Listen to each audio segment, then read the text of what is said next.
किसान वीरों नमस्कार, स्वागत है आपका अपने यूट्यूब चैनल ग्रेट फार्मर में। दोस्तों मेरा नाम तेजस और आज हम टोमेटो के बारे में A to Z उसकी इंफॉर्मेशन लेने वाले हैं। दोस्तों टोमेटो की प्लॉट कैसा करना है, क्या करना है, उसके लिए ज़मीन कैसी चाहिए, आज की वीडियो में मैं आपको डिटेल में बताने वाला हूँ, इसलिए वीडियो पे बने रहे एंड तक। अगर आप हमारे ग्रेट फार्मर पर नए हैं तो प्लीज़ चैनल को सब्सक्राइब कीजिए, साथ ही पास वाला घंटा बटन अवश्य दबाएँ। चलिए तो दोस्तों वीडियो को देरी न करते हुए फटाक से शुरुआत करते हैं।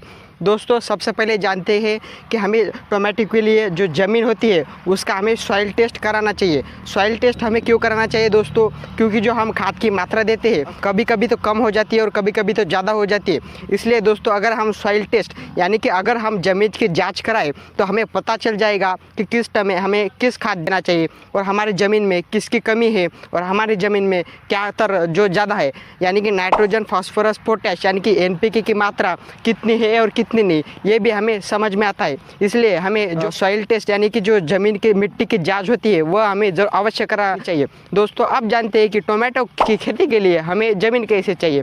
दोस्तों ज़्यादातर इसे ब्लैक सॉइल भी चलती है और कंकड़ीली ज़मीन है उसमें भी आता है। और ये ज़मीन देख सकते हैं कंकड़ीली सी ज़मीन है और इसमें भी देख सकते हैं टोमेटो का प्लांटेशन करा हुआ है। तो दोस्तों आपकी अगर कौन सी भी ज़मीन है तो कौन सी भी ज़मीन में इस टोमेटो की आप प्लांटेशन कर सकते हैं। तो दोस्तों अब ज़मीन के बारे में तो हमने जान ही लिया, अब जानते हैं कि इसको पानी का व्यवस्थापन कैसे करना चाहिए। दोस्तों अगर आपको कम खर्च में करना है, अगर आपका फर्स्ट टाइम है तो आप इसे जो है वो फ्लड इरिगेशन से भी दे सकते हैं और अगर आपके पास स्प्रिंकलर है तो स्प्रिंकलर से भी दे सकते हैं। फर्स्ट स्टेज यानी कि आपका जो पौधा छोटा होता है उस टाइम अगर आपको कुछ खर्च करना हो तो उस समय आप ड्रिप इरिगेशन का इस्तेमाल कर सकते हैं। दोस्तों टोमेटो की खेती के लिए जो हमें ड्रिप है वह 16 mm की चाहिए।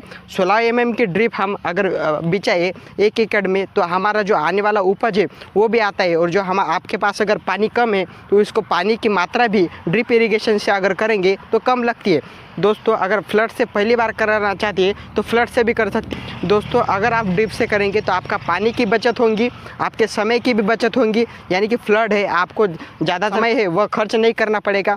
ड्रिप इरिगेशन आप 16 mm का यूज़ कर सकते। तो उसके बाद आती है मल्चिंग पेपर। क्या हमें मल्चिंग पेपर बिछाना चाहिए या नहीं बिछाना चाहिए? दोस्तों अगर आपको कम खर्च में करना है तो आप मल्चिंग पेपर अगर नहीं बिछाए तो भी चलता है। इस प्लॉट में देख सकते हैं कि मल्चिंग पेपर नहीं भी बिछाया हुआ है, यानी कि सीधातर ज़मीन में इसका जो है वो प्लांटेशन करा हुआ है। अगर आप मल्चिंग पेपर बिछाएंगे तो आपको जो होने वाला फ़ायदा है यानी कि वीडी यानी कि जो वीड होता है यानी कि खरपतवार ज़्यादा मात्रा में नहीं आने की वजह से आपका जो है वो लेबर चार्ज से भी होता है और जो आप वीडीसाइड मारते हैं उसका भी खर्चा आपको कम होता है। और इस देख सकते हैं यानी कि ज़मीन में क्या है तो इसमें एक प्रॉब्लम आती है यानी खरपतवार की।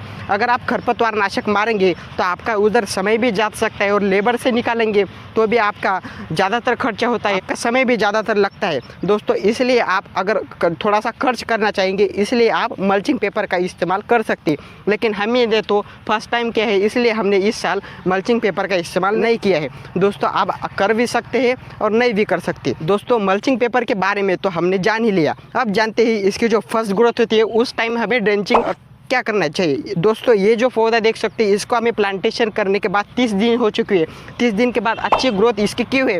क्योंकि इसे हमने जो है वह ड्रेंचिंग दिया है। ड्रेंचिंग यानी कि क्या होता है दोस्तों, हमारे पौधे को हम पंप से या जो हमारी जो आपके पास विधि है उससे इसको थोड़ा थोड़ा हम माइक्रोन्यूट्रिएंट्स NPK देते हैं।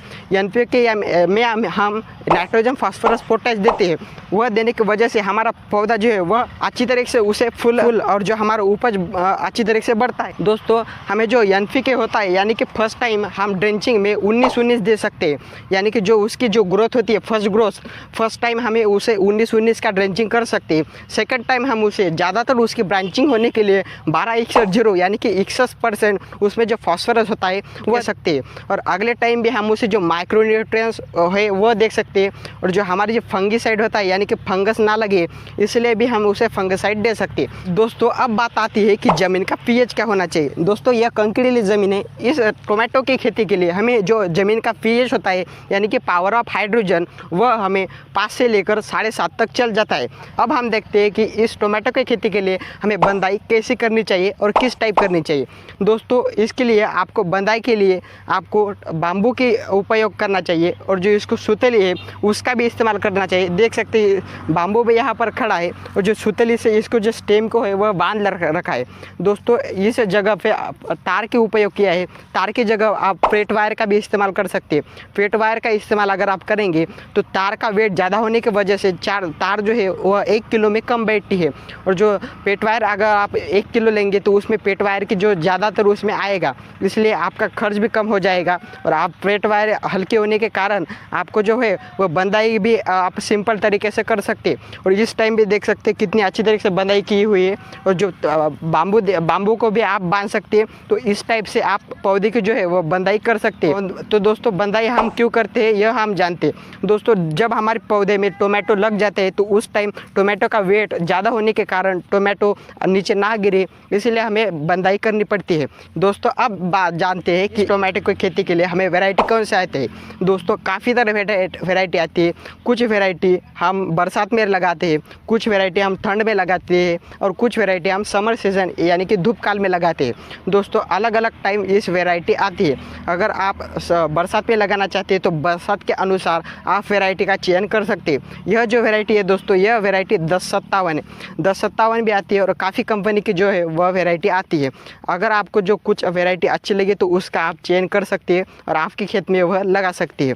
ये 1057 वैरायटी भी देख सकते हैं कितनी अच्छी तरीके से ग्रो की है। दोस्तों अब हम जानते हैं कि एकड़ के लिए हमें पौधे कितने चाहिए। दोस्तों अगर आप एक लाइन से लगाया हुआ है, अगर आप एक लाइन से लगाते हैं तो उस समय आपको एकड़ की जो पौधे की संख्या है वो 8000 से लेकर 9000 तक बैठती है। यानी कि सीधे लाइन से अगर आप लगाएंगे तो उस समय पौधे की संख्या 8000 से 9000 तक आती है। अगर आप जिगजैग पद्धति से लगाते हैं और 1 फीट की अगर दूरी रखते हैं तो उस टाइम आपको 16000 से लेकर 17000 तक जो है वो पौधे की संख्या बैठती है। यानी कि अगर आप जो मल्चिंग पेपर और ड्रिप का इस्तेमाल अगर करेंगे तो उस टाइम आप जिगजैग पद्धति से लगाए, उस टाइम आपको जो पौधे की संख्या भी एकड़ में ज़्यादातर लगेंगी। यानी कि ज़्यादातर लगाया है। अगर आप सीधा लगाए तो आपको 8000 पौधे जो है वह एकड़ में लगेंगे। अगर आप जिगजैग पद्धति से मल्चिंग और ड्रिप का उपयोग अगर करते हैं तो उस टाइम आपको 16 से लेकर 17000 तक जो है वह पौधे बैठते हैं। और इसको टोमेटो भी देख सकते हैं कितने अच्छी तरीके से लगे हुए हैं और अभी हार्वेस्टिंग भी इस 1057 वैरायटी का चालू है। दोस्तों आज का वीडियो अगर मैंने सभी आपको बताया हो, अगर कुछ चीज़ें रही हो तो मुझे कमेंट में अवश्य बताएं। अगले वीडियो में मैं उसे कवर करने की अवश्य प्रयास करूंगा। दोस्तों अगर आपको अच्छा वीडियो पसंद आए तो इस वीडियो को ढेर सारा शेयर कीजिए और अभी तक आपने हमारे चैनल को सब्सक्राइब नहीं किया तो सब्सक्राइब कीजिए। धन्यवाद।